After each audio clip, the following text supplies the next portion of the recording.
আসসালামু আলাইকুম বন্ধুরা, কেমন আছেন সবাই? আশা করি সবাই ভালো আছেন, সুস্থ আছেন। আলহামদুলিল্লাহ, আমরাও খুব ভালো আছি, সুস্থ আছি। সোনালী রান্নাঘর উইথ ভিলেজ ফুড চ্যানেলে আপনাদের প্রত্যেকে স্বাগত জানাই।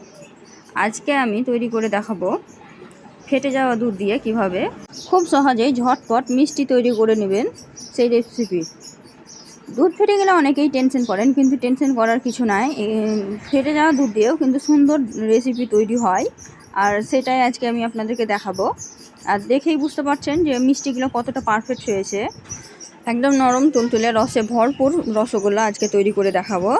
রেসিপিটা আমি কিভাবে তৈরি করেছি সেটা দেখার জন্য আশা করছি ভিডিওটা পুরোটাই দেখবেন, স্কিপ না করে, তাহলেই বুঝতে পারবেন। তো চলুন দেখে নেওয়া যাক কীভাবে তৈরি করেছি। আমি এখানে একটা থালা নিয়ে নিয়েছি। এই থালার মধ্যে আমি এখন নিয়ে নেব ছানা। যেহেতু দুধটা কেটে গেছিলো, তার জন্য আমি আবার লেবু দিয়ে ভালোভাবে কাটিয়ে নিয়েছি।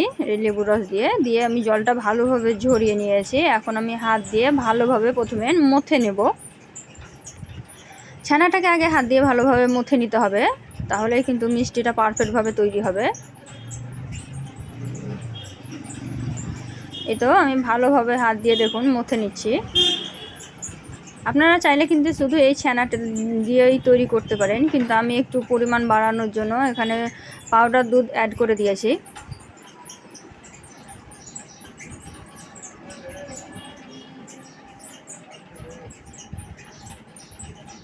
ছানাটা আমি ভালোভাবে হাত দিয়ে মথে নিয়েছি। দেখুন একদম ভালোভাবে মথা হয়ে গেছে। এখন আমি এক জায়গায় রেখে দিয়ে এখন আমি এর মধ্যে দিয়ে দেবো পাউডার দুধ।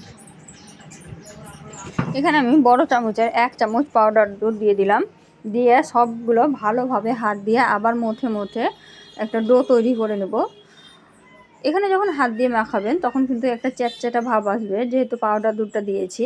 কিন্তু ভয় নেই, একটু রেখে দেওয়ার পরেই দেখবেন সেট হয়ে যাবে। তখন আপনি হাতে একটু সাদা তেল দিয়েই সুন্দর গোল গোল করে নিতে পারবেন। আপনার ইচ্ছা অনুযায়ী ছোট বড় যেমন ইচ্ছা তেমন করতে পারবেন। আর মিষ্টিটা আমি খুব তাড়াতাড়ির মধ্যে তৈরি করেছি, তাই যদি কোনো রকম কোনো ভুল ত্রুটি থাকে তাহলে ক্ষমা করে দেবেন। যেহেতু অনেকেই জানেন না যে আমার একটা দোকান আছে, তো ওই রোজার দিনে দোকান সামলিয়ে তারপরেই কিন্তু আমাকে রেসিপিগুলো তৈরি করতে হয়। একদিকে ঘর, একদিকে একটা ছোট বাচ্চা আছে, একদিকে দোকান, সব কিছু সামলে নিয়ে যতটুকু পারি ততটুকু পরিষ্কারভাবে দেখানোর চেষ্টা করি। তার মধ্যেও যদি কোনো রকম ভুল থেকে থাকে তাহলে মাফ করে দেবেন। আর এই বাড়ির কাজ, দোকান সব কিছু সামলে রেসিপি তৈরি করে এডিট করে আপলোড দিতে সময়ের একটু গণ্ডগোল হয়ে যায়, তার জন্য ক্ষমা চেয়ে নিচ্ছি, কিছু মনে করবেন না। আশা করছি রোজার পরে সময় মতোই দিতে পারবো। তো এটা আমি ভালোভাবে হাত দিয়ে ভালোভাবে মুছে নিলাম। এখন দেখুন একদম চ্যাটচ্যাটে একটা ডো তৈরি হয়ে গেছে, এরকমই হবে, ভয় নেই। ভালোভাবে তৈরি করে নিয়েছি। এখন আমি হাতটা ভালোভাবে ধুয়ে পরিষ্কার করে নেব। আর ভিডিওটি যদি প্রথমবার দেখে থাকেন আর আমার চ্যানেলের যদি নতুন বন্ধু হয়ে থাকেন, তবে অবশ্যই আমার চ্যানেলটিকে সাবস্ক্রাইব করে দেবেন, পাশে থাকা বেল আইকনটিকে প্রেস করে দেবেন রেসিপির নোটিফিকেশন সবার আগে পাওয়ার জন্য।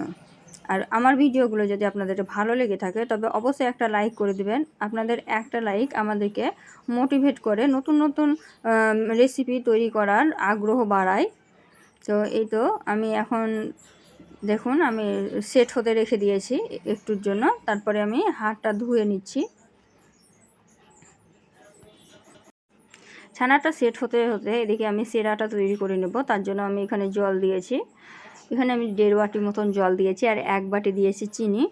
এই মিষ্টিটা তৈরি করতে কিন্তু খুব একটা গাঢ় সেরা দরকার পড়বে না, তার জন্য আমি 1 বাটি চিনি আমার ঠিক মনে হয়েছে। আপনাদের যদি কম বা বেশি লাগে তো আপনারা একটু দেখে দিবেন।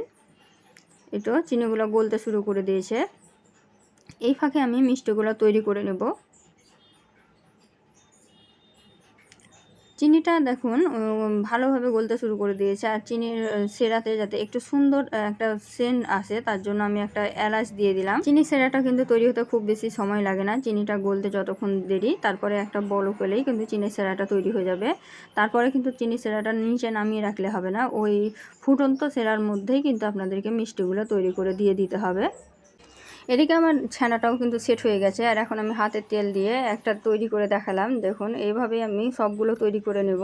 যেহেতু খুব তাড়াতাড়ির মধ্যে তৈরি করছিলাম, তাই আলাদা আলাদা করে দেখানো সম্ভব হয়নি। তাও যতটুকু চেষ্টা করেছি দেখাতে পারি ততটুকু দেখিয়েছি। তো দেখলেন হাতে তেল দিয়ে, সাদা তেল দিয়ে আমি কত সুন্দর একদম গোল করে নিয়েছিলাম। তো ওইভাবে আপনারা করে নেবেন। এদিকে চিনিটাও পুরোপুরি গলে গেছে আর চিনিটা সেরাটা ফুটতে শুরু করেছে।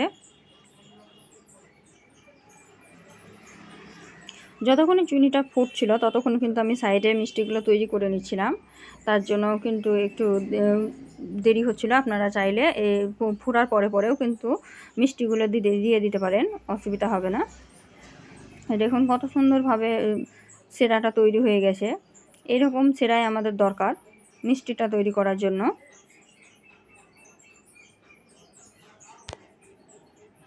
তো দেখতেই পাচ্ছেন সবগুলো মিষ্টি আমি তৈরি করে নিয়েছি আর একে একে আমি সবগুলো মিষ্টি দিয়ে দিচ্ছি একদম ফুটন্ত সেরার মধ্যে।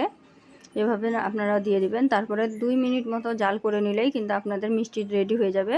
আর মিষ্টিগুলো কতটা পারফেক্ট হয়েছে দেখেই বুঝতে পারছেন যে সেরাতে দেওয়ার সঙ্গে সঙ্গেই কিন্তু ভেসে উঠছে, বসে যাচ্ছে না।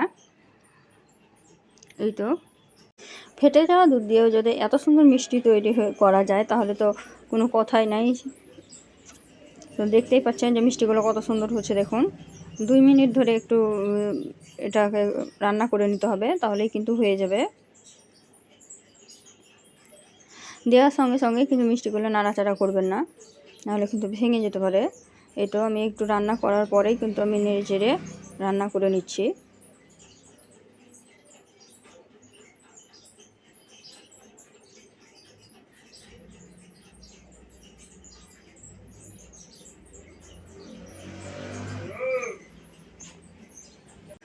মিষ্টিটা আমার ভালোভাবে রান্না করা হয়ে গেছে। আমি একটা তুলে দেখাচ্ছি, দেখেন কতটা ফুলেছে, দেখলেই বুঝতে পারবেন।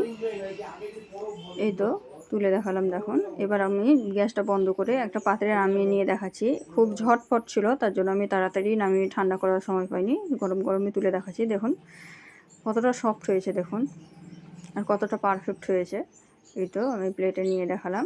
রেসিপিটা যদি ভালো লেগে থাকে অবশ্যই একটা লাইক করে দেবেন আর কমেন্টে জানাবেন যে আপনাদেরকে রেসিপিটা কেমন লাগলো। আর এই ধরনের নিত্য নতুন রেসিপি পাওয়ার জন্য আমার চ্যানেলটিকে সাবস্ক্রাইব করে রাখবেন। এখন আমি বিদায় নিচ্ছি, দেখা হবে অন্য কোনো ভিডিওতে অন্য কোনো রেসিপি নিয়ে। ততক্ষণ সবাই ভালো থাকবেন, সুস্থ থাকবেন। খুদা হাফিজ।